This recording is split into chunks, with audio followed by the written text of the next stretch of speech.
সাল পর্যন্ত এখনো পর্যন্ত আমি কোনো প্রমোশনে একই পোস্টেই আছি, কোনো প্রমোশন পাইনি।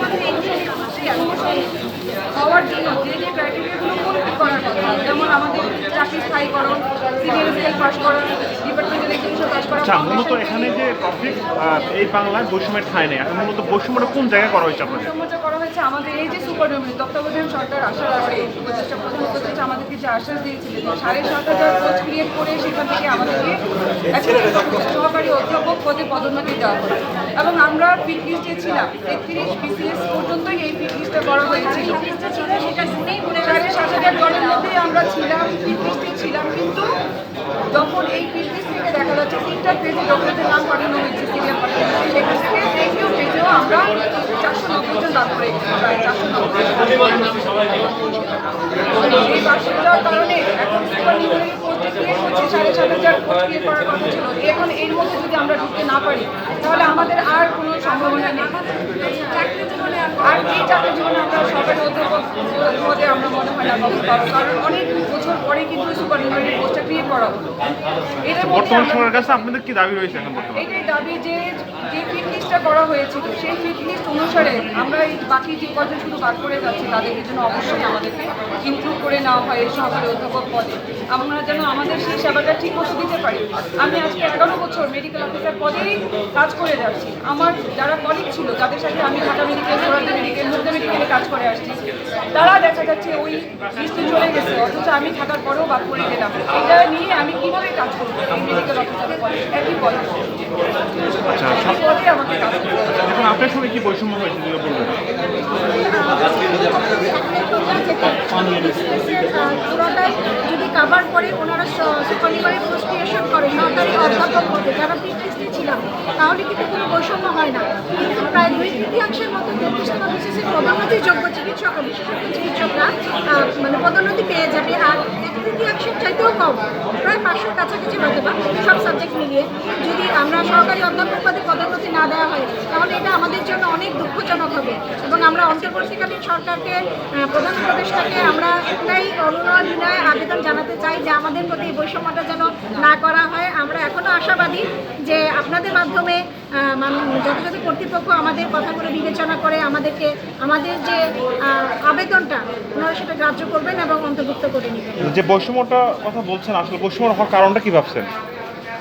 বৈষম্য হওয়ার কারণটা যেটা আগেই বলা হয়েছে, হয়তো বা কোনো একটা টেকনিক্যাল কারণেই এই সংখ্যাটা বাদ করেছে। কারণ 2024-এ যে হালনাগাদকৃত যে ফিট লিস্ট সেখানে কিন্তু 7,500 নাম ছিল, কিন্তু যেখান থেকে পর্যায়ক্রমে একটা ডিজি হেলথ থেকে বলে মিনিস্ট্রি যেখান থেকে যেখানে যাওয়ার কথা সেখানে হয়তো বা টেকনিক্যাল কোনো কারণে নাম বাদ করেছে। আমরা তো আসলে ওরকমটা আমরা জানি না, কারণ এটা তো ইন্টারনাল বিষয়। তো সেক্ষেত্রে হয়তো বা টেকনিক্যাল কারণে বাদ করেছে সংখ্যাটা, যার জন্য এই একটা বিশাল একটা বৈষম্য সৃষ্টি হচ্ছে। তো আমরা এখনো আশাবাদী যে হয়তো এটা কেটে যাবে, অন্ধকার কেটে যাবে, আমরা আশার আলো দেখতে পাবো। আপনার কি বিষয়ে কি বলবেন? এটা হচ্ছে যে আমরা কদিন বাঁচছি বা আমাদের চাকরির মেয়াদকাল হয়, আমাদের তো অর্ধেক মানে চাকরির বয়স বেশি হয়ে গেলে একটা প্রমোশন পাইলাম না, কিন্তু অন্যান্য ক্যাডাররা অলরেডি 2 থেকে 3টা প্রমোশন পেয়ে গেছে। একবার এই জটলা আনতে কত মিটিং মিছিল করে, কত আন্দোলন করে এই সুপারনিউমারি পোস্ট তৈরি করা হয়েছে। এটা যদি আমরা মিস করি তাহলে এই ট্রেন মিস করছি আমরা, আর সামনে কিছুই হবে না, সামনে আশা করতে কিছুই হবে না, হয়তো আমাদের এভাবেই চলে যেতে হবে। আমি দেখবো যে আমার সামনে আমার ছোটো যে মেয়েটা কদিন আগে পাস করছে সে আমার চেয়ে বস হয়ে যাবে, আর আমি হচ্ছে এভাবেই বলছি একটা বৈষম্য শিকার।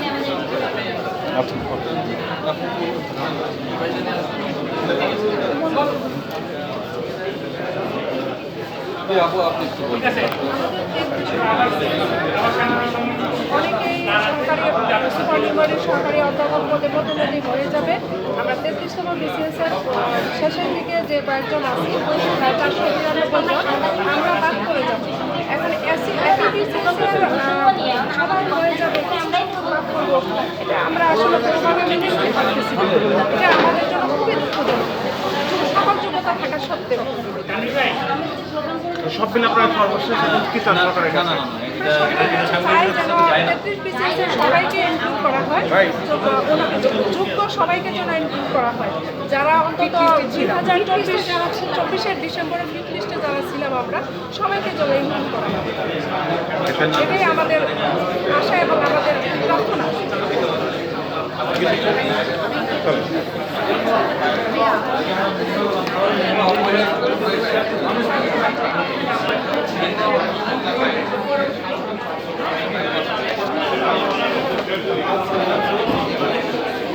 সুপার নিউমারি সহকারী অধ্যাপক পদোন্নতি এবং যথাসময়ে আবেদনকৃত সর্বশেষ ফিটনেস 2024 এ থেকেও পদোন্নতি থেকে বঞ্চিত হওয়া 33তম বিসিএস স্বাস্থ্য এর বৈষম্যের শিকার বিশেষজ্ঞ চিকিৎসকবৃন্দ। স্বাধীন এ বাংলায় বৈষম্যের ঠাঁই নাই সংবাদ সম্মেলন করল জাতীয় প্রেস ক্লাবে।